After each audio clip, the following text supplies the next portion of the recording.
Hi, Crispin Flintoff here. I've noticed since the general election, my subscribers have actually fallen. The number of people watching videos has fallen.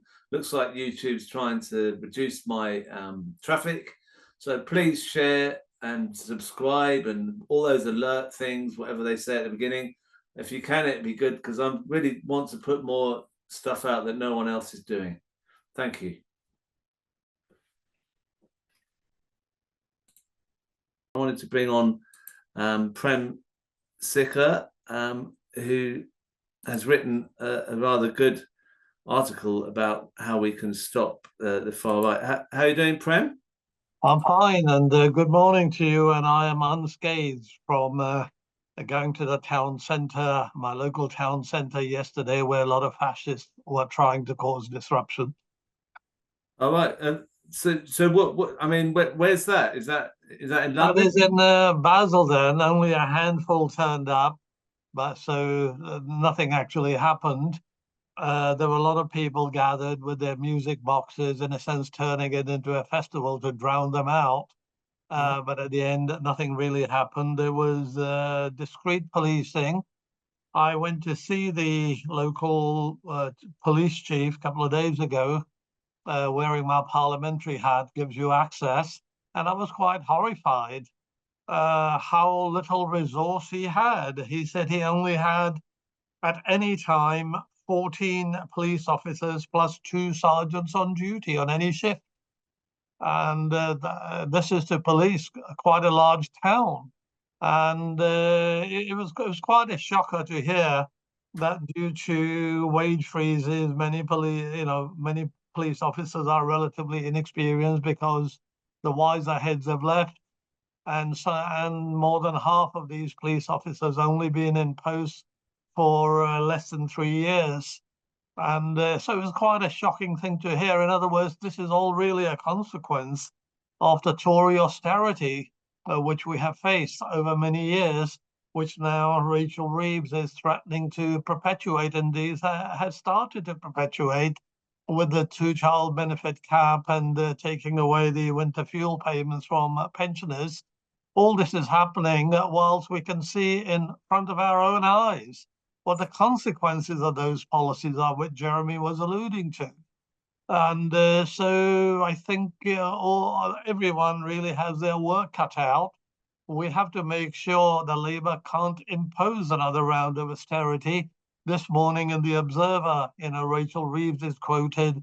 She's asking, she's basically trying to look at the cost of welfare programs and public spending, which, if you decode, it means, well, folks, more austerity is on the way. No, we can't afford austerity. It is just not acceptable.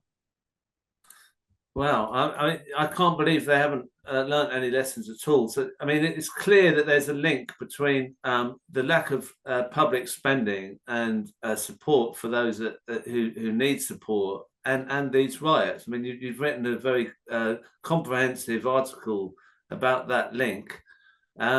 What's your take on this black hole and the whole thing of we inherited this terrible situation with the economy? I mean, is that a really bad sign that they are going to make more cuts? It seems to me that that's what they're doing, isn't it?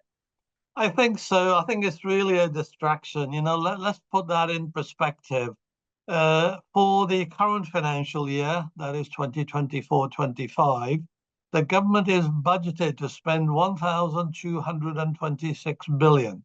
Now, you tell me, I'm sure a lot of people here, have been handling large sums. Who comes less than two, who doesn't overspend or underspend by 2% on their budget?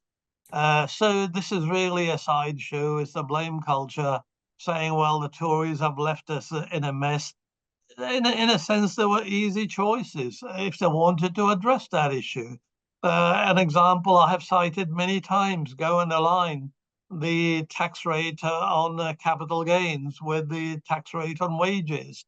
Go and align the tax rate on dividends with the tax rate on wages. That gives you billions and billions of pounds.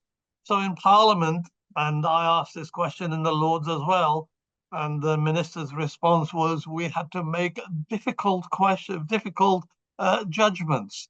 Well, there's nothing difficult about taxing the rich. What is far more difficult is putting children in poverty and basically cutting the winter fuel payment for many needy pensioners. What is more difficult is for the young people to go nowhere. So I've been, going around the town centre talking to a lot of young people hanging around. In my area, in my locality, we have no more youth clubs. In the whole country, about 1,200 youth clubs have closed. They've got nowhere to go. 800 libraries have closed, so people can't even go and find out things. And many people use libraries, especially the elderly, because they had no access to a computer. And if they wanted to apply for winter fuel payment, well, some of them went to the library and people helped them out. They can't do that anymore. We have, in my locality, there are no community centers. You can't build a community. You can't meet people easily. So these are the costs which are not really being considered. So austerity is, I think, being threatened again, though it may be austerity light, remains to be seen. It is still austerity. What the government calls cut in spending, if you decode it, it means we are going to cut somebody's real wage. We are not going to give you public services. We are going to keep you waiting at the National Health Service. Around 300,000 people a year are dying, waiting for a hospital appointment. Another 29,000 dying because they can't get social care in time. 800,000 people treated for malnutrition last year.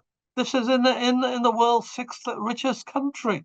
And so all this fuels resentment, fuels anxiety, and enables people to become a recruiting target for the far right, who say that there are easy answers.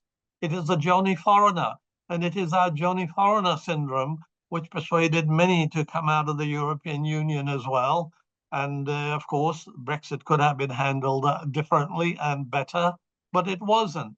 And I talk to many young people who basically desire to start a business, but they can't because we have a graduate debt of 236 billion pounds on which 8% interest is charged.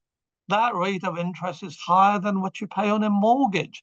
And this 8% interest continues to be added when you're not repaying. So the estimates are by 2040, the graduate debt would be over 500 billion pounds. Now, with 500 billion pound debt hanging around people's head, they can't afford to buy a house. They can't afford to start a business, even if they have good intentions. So we are systematically disabling generations. And on top of that, there are huge regional inequalities. So the places which have become real sort of targets for the far right, there is immense poverty. And 3 million people last year relied on food banks. My local hospital has a food bank for nurses.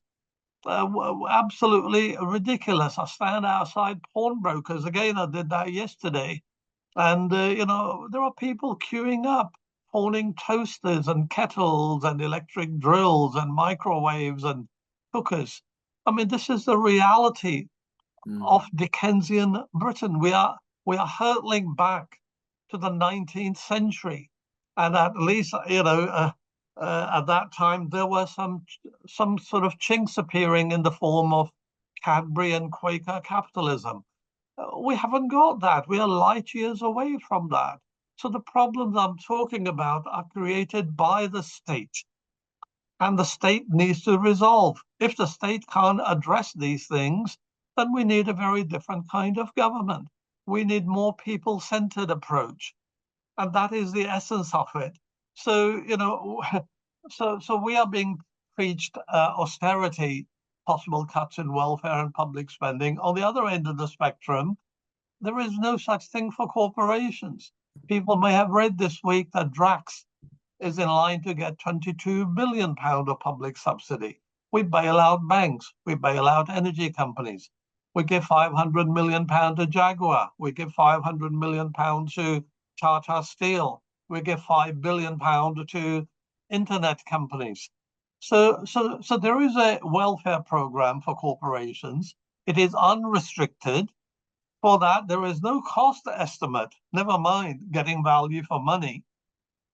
National Audit Office tells us each year that the government is giving about 1,140 tax reliefs. Majority of them are for corporations, for which there is no costing. No estimate is made whatsoever that they are delivering any economic benefit to the country as a whole. And here we have a chancellor telling us that we should basically more or less get ready for more austerity. This is playing into the hands of the far right. We don't need any of it. The other thing you mentioned about the police cuts, I mean, Keir Starmer is saying he's going to speed up sentencing and have more people in prisons. I mean, there's no room in the prisons, he was saying not long ago. Do you think the only way he's going to reverse his cuts is on authoritarian measures such as police and prisons? I mean, he'll be given license to do that, but not to give anyone any more support locally. Do you think he's inevitably got to do that, hasn't he? Well, effective policing is needed, but that can't resolve the crisis. The crisis is based on neoliberal economic and social policies of social exclusion. When you have 17 million adults in this country with an annual income of less than 12,570 who are struggling to decide whether to eat or heat, no amount of firm policing is going to deal with their poverty. So that is, effective policing is needed, but that alone can't deliver deliver a good society. That alone can't enable people to live a good life. In a country where 1% owns 70% of the wealth, somebody has to ask the question: how did they become so rich? They became so rich simply because they are able to live off the labor of other people, by not paying people decent wage, by not paying their taxes. And that goes on and on and on. That is what really needs to be challenged. Right. And that is not being challenged. In Parliament, I spoke up about this. I think I was the only one in the House of Lords to say this, ask these kind of questions. And all the time, the ministers kept saying, we have to make difficult decisions. I see nothing difficult about redistribution of income and wealth. And that has to be done. Otherwise, we are going to get a repetition of these kind of riots every summer. We will become a bit like the US, and more authoritarian response still will not address the issues. That can't solve it. Everyone wants to live a fulfilling life. Let us enable them to do so.